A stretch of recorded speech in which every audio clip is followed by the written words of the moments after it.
वहीं इजरायल के हमलों में ईरान का नतांज परमाणु संयंत्र को भारी नुकसान पहुंचा है। अंतर्राष्ट्रीय परमाणु ऊर्जा एजेंसी यानी IAEA ने चौंकाने वाला दावा किया है। इजरायल के हमले पर IAEA की रिपोर्ट सामने आई है। IAEA की रिपोर्ट के मुताबिक ईरान के नतांज में हमले का असर हुआ है। नतांज परमाणु प्लांट का पर असर ये हुआ है। इसके अलावा अफसान और फोर्डो में असर कोई नहीं हुआ। ये IAEA की रिपोर्ट है। अमेरिका अगर ईरान के खिलाफ जंग छेड़ता है तो तबाही पक्की है, क्योंकि अमेरिका ने जो सीक्रेट प्लान तैयार किया उसके हिसाब से टारगेट पर ईरान के परमाणु ठिकाने हैं।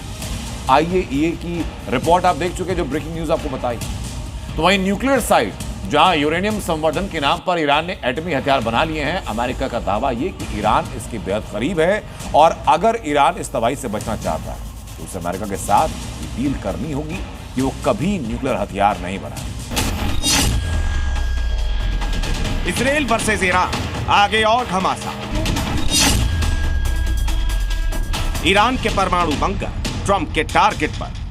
अमेरिका की कभी भी इजरायल और ईरान युद्ध में सीधी एंट्री हो सकती है, लेकिन इस युद्ध में उतरने से पहले अमेरिका ईरान को चेतावनी दे रहा है कि अगर अब भी न्यूक्लियर प्रोग्राम को लेकर ईरान सरेंडर करता है तो ईरान पर आने वाली बड़ी तबाही थम सकती है।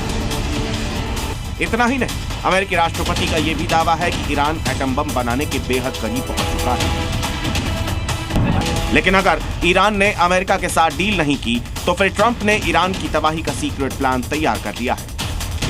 अमेरिकी मीडिया भी इसे लेकर बड़े दावे कर रहा है। न्यूयॉर्क टाइम्स के हवाले से जानकारी दी गई है कि अमेरिका ईरान पर बम गिराने पर विचार कर रहा है और यह बम फोर्डो परमाणु संवर्धन संयंत्र पर गिराए जाने का अनुमान है। ये वो जगह है जहां सिर्फ अमेरिका का सबसे आधुनिक B-2 बॉम्बर जेट ही पहुंच सकता है। यानी ईरानी परमाणु अड्डे पर यूएस अटैक की आशंका बढ़ गई है। अमेरिका के टारगेट पर फोर्डो न्यूक्लियर साइट है। अमेरिका फोर्डो पर हमले के बारे में विचार कर रहा है। फोर्डो न्यूक्लियर साइट में ही एटमी हथियार बनाने का शक है, क्योंकि फोर्डो न्यूक्लियर साइट जमीन से काफी नीचे है और इसको B-2 बॉम्बर जेट से ही तबाह किया जा सकता है।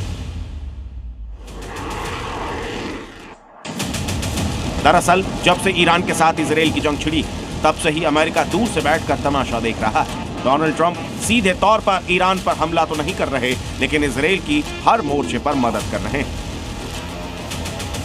मीडिया रिपोर्ट्स के मुताबिक इजरायल ने ईरान के न्यूक्लियर प्लांट पर हमले के लिए अमेरिकी मिसाइलों का इस्तेमाल किया। खबर है कि 3000 हेलफायर मिसाइलें अमेरिका ने गुप्त रूप से इजरायल में भेजी थी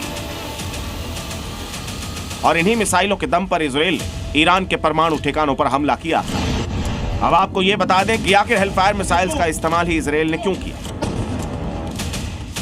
दरअसल हेलफायर हवा से जमीन पर हमला करने वाला मिसाइल है। इनका वजन करीब 45 से 50 किलोग्राम और रेंज 8 से 11 किलोमीटर होती है। हेलफायर का उपयोग ड्रोन, हेलीकॉप्टर्स और फाइटर जेट से हो सकता है। यह मिसाइल टैंक और बंकर्स को भी तबाह करने में सक्षम है। इसमें हाई एक्सप्लोजिव या मेटल ऑगमेंटेड वॉरहेड्स होते हैं। लेजर गाइडेड होने की वजह से इसका निशाना सटीक होता है। यानी अमेरिका के वार से ईरान का बचना मुश्किल ही नहीं, नामुमकिन है। और अब तो अमेरिका ने ईरान को लास्ट वार्निंग भी दे दी। अगर अब भी ईरान ने अमेरिका के साथ डील नहीं की तो फिर तेहरान की तबाही तय।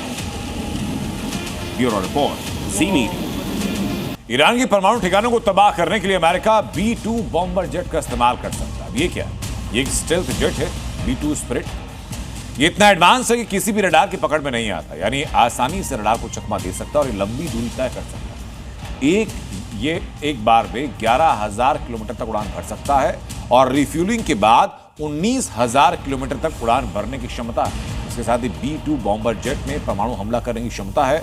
और खास बात ही कि अमेरिका अपने इस B-2 बॉम्बर जेट के बारे में किसी भी मित्र देश से कोई जानकारी साझा नहीं करता। Zee News.